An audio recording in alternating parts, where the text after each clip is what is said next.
हिंद दोस्तों, स्वागत है। आज का टॉपिक है हमारा स्टैटिक जीके। स्टैटिक जीके के मैं 50 क्वेश्चंस लेकर आया हूं और आप सभी ये वीडियो को बहुत ध्यान से और लास्ट तक जरूर देखिएगा। ये वीडियो ऐसा है कि आने वाले एग्ज़ाम में आपको एक नए क्वेश्चंस आपको मिल जाएगा। तो चलिए स्टार्ट करते हैं। पहला क्वेश्चन है, विश्व में हरित क्रांति के जनक हैं? तो आपका राइट आंसर है option A, Norman E Borlaug. Option A is the right answer.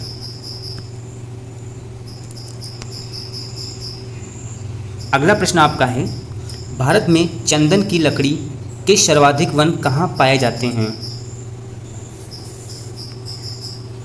तो आपका राइट आंसर हो ऑप्शन सी, नीलगिरी की पहाड़ियों में। Option C is the right answer. अगला प्रश्न आपका है, किसके शासनकाल में राज्य हड़प नीति पहली बार, रेलगाड़ी का प्रचलन, डाक टिकटों का प्रचलन तथा विधवा पुनर्विवाह अधिनियम पारित हुआ? तो आपका राइट आंसर होगा option C, lord Dalhousie. Option C is the right answer. अगला प्रश्न आपका है, अगला प्रश्न है, संविधान सभा का स्थायी अध्यक्ष कौन थे? तो आपका राइट आंसर होगा ऑप्शन ए, डॉक्टर राजेंद्र प्रसाद। अगला प्रश्न आपका है, संविधान निर्माण में 2 वर्ष 11 महीने और 18 दिन लगे, इसके अस्थायी अध्यक्ष कौन थे? तो आपका राइट आंसर होगा option C, doctor Sachchidananda Sinha. Option C is the right answer. अगला प्रश्न आपका है, संविधान की कुंजी कहते हैं? तो आपका राइट आंसर है ऑप्शन सी, प्रस्तावना। प्रस्तावना को संविधान की कुंजी कहते हैं। अगला प्रश्न आपका है, किस अनुच्छेद को डॉक्टर भीमराव अंबेडकर ने संवैधानिक उपचारों का अधिकार, संविधान की आत्मा या हृदय बताया है? तो आपका राइट आंसर है ऑप्शन ए, अनुच्छेद 32 को। अगला प्रश्न है, अनुच्छेद 32 संबंधित है? तो आपका राइट आंसर है ऑप्शन डी, संवैधानिक उपचारों का अधिकार। Option D is the right answer. अगला प्रश्न आपका है, मूल अधिकारों का प्रारूप किसने तैयार किया? ये भी क्वेश्चंस कई बार पूछा गया है।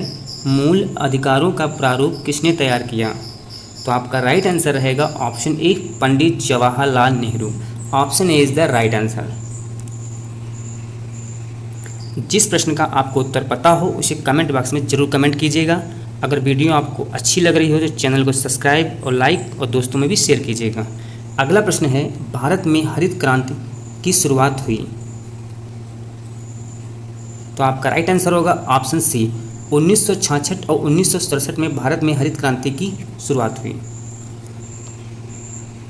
अगला प्रश्न है, भारत का सर्व प्रमुख रबड़ उत्पादक राज्य, यानी भारत में सबसे ज़्यादा रबड़ किस राज्य में उत्पादक होता है? तो आपका राइट आंसर रहेगा option B, Kerala. Option B is the right answer. अगला प्रश्न आपका है, भारत में मसालों का बगीचा कहा जाता है? भारत में मसालों का बगीचा, ऑप्शन ए यानी केरल। केरल को भारत में मसालों का बगीचा भी कहा जाता है। अगला प्रश्न आपका है, विश्व में कॉफ़ी का अधिकतम उत्पादन किस देश में होता है? तो आपका राइट आंसर है ऑप्शन बी, ब्राज़ील। अगला प्रश्न, नीली क्रांति का संबंध निम्नलिखित में से किससे है? तो नीली क्रांति का संबंध ऑप्शन सी, मत्स्य पालन, यानी option C is the right answer, मत्स्य पालन से है।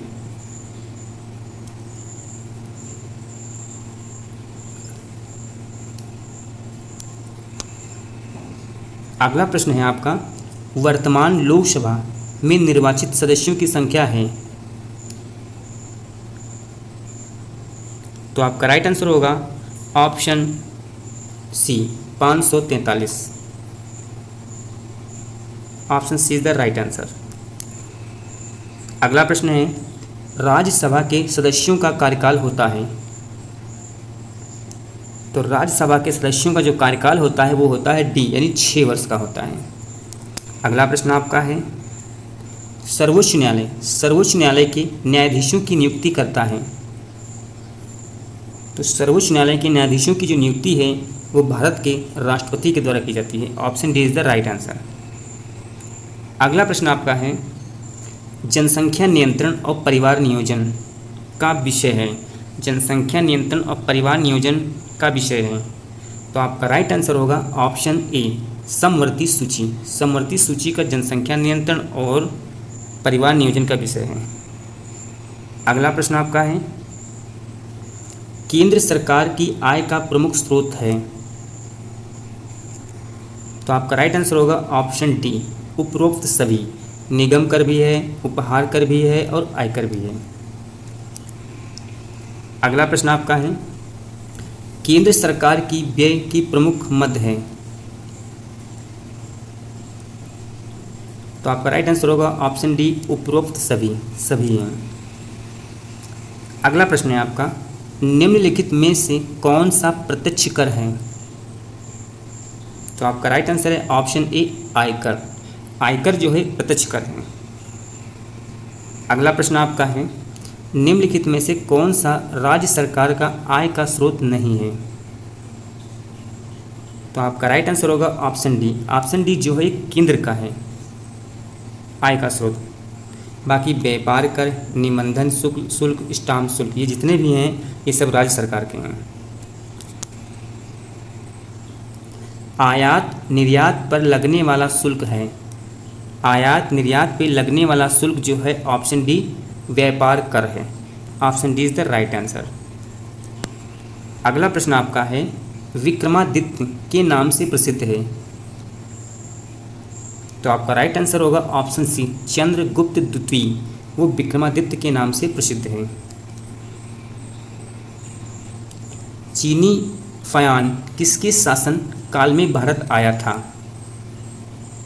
तो आपका राइट आंसर होगा ऑप्शन सी चंद्रगुप्त द्वितीय। अगला प्रश्न है, कालिदास अभिज्ञान शकुंतलम रचना तथा धन्वंतरी किसके दरबार के नवरत्न थे। तो आपका राइट आंसर होगा ऑप्शन बी चंद्रगुप्त द्वितीय। इनको विक्रमादित्य भी बोलते हैं। अगला प्रश्न है, मुगल वंश का संस्थापक था। तो ऑप्शन ए बाबर। ये बोबर लिख दिया, बाबर है भाई, बाबर। मुगल वंश का संस्थापक कौन था? बाबर था। महाराणा प्रताप तथा अकबर के मध्य कौन सा युद्ध हुआ। तो आपका राइट आंसर होगा ऑप्शन ए हल्दी घाटी का युद्ध। Option A is the right answer. अगला प्रश्न आपका है, किसने मुमताज़ महल की याद में ताजमहल का निर्माण करवाया। तो आपका राइट आंसर रहेगा option A Shahjahan. Option A is the right answer. अगर वीडियो आपको अच्छी लगी हो तो लाइक शेयर सब्सक्राइब चैनल को जरूर कीजिएगा, जिससे आपको आने वाली वीडियो का नोटिफिकेशन मिलता रहे। अगला प्रश्न है, शेर शाह तथा हुमायूं के मध्य कौन सी लड़ाई हुई। तो आपका राइट आंसर होगा ऑप्शन डी चौसा का युद्ध हुआ। Option B is the right answer. अगला प्रश्न, स्थापत्य कला के क्षेत्र में आगरा का किला, फतेहपुर सीकरी, शाही महल, बुलंद दरवाज़ा, इलाहाबाद का किला निर्मित करवाया। तो आपका राइट आंसर होगा अकबर। क्वेश्चन पूछता है कि आगरा का किला का निर्माण किसने करवाया, या फतेहपुर सीकरी का निर्माण किसने कराया, बुलंद दरवाज़ा किसने बनवाया, इलाहाबाद का किला किसने निर्माण करवाया, शाही महल किसने बनवाया है। तो इन सब का एक ही उत्तर है, वो है अकबर, यानी option is the right answer. अगला प्रश्न है, ईस्ट इंडिया कंपनी की स्थापना हुई। तो ईस्ट इंडिया कंपनी की स्थापना हुई 1600, यानी option A is the right answer.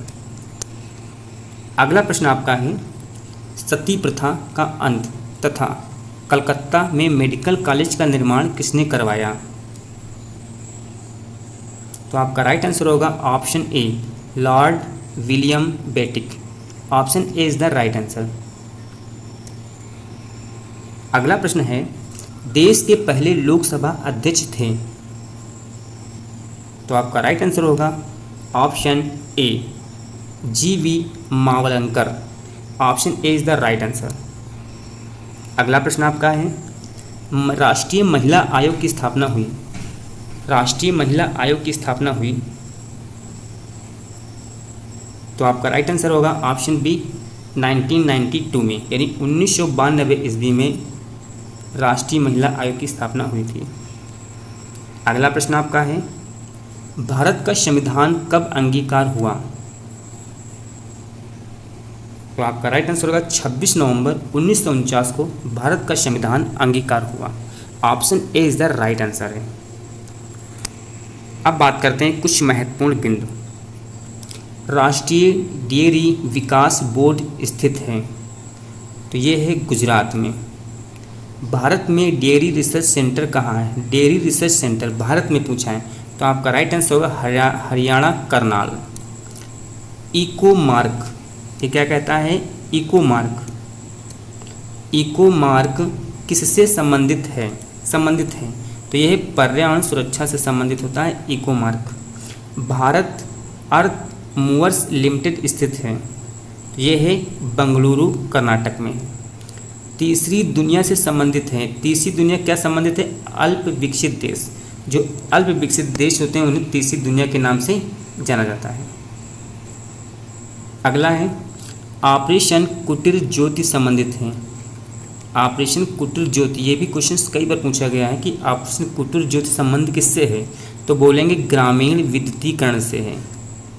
आर्थिक सर्वे प्रकाशित किया जाता है, तो आर्थिक सर्वे जो प्रकाशित करता है वो हमेशा वित्त मंत्रालय ही प्रकाशित करता है। अगला प्रश्न है, भारत सरकार ने परिवार नियोजन कार्यक्रम को कब राष्ट्रीय स्तर पे अपनाया? तो ये राष्ट्रीय स्तर पे अपनाया है 1952 ईस्वी में। ठीक। पीली क्रांति किससे संबंधित है? पीली क्रांति तिलहन से उत्पादन से है। नीली क्रांति मत्स्य उद्योग से है। कृष्ण क्रांति जो है ये पेट्रोल से है। अंतिम और लास्ट प्रश्न है आपका, तनुश्री नामक संस्था का प्राथमिक उद्देश्य क्या है? तो तनुश्री नामक संस्था का प्राथमिक उद्देश्य है हस्तकला व हस्तशिल्प गृह उद्योगों को प्रोत्साहन देना। तो ये वीडियो आपको कैसा लगा हो? अगर अच्छा लगा तो लाइक शेयर सब्सक्राइब चैनल को जरूर कीजिएगा। ऐसी वीडियो आपको मिलती रहेंगी।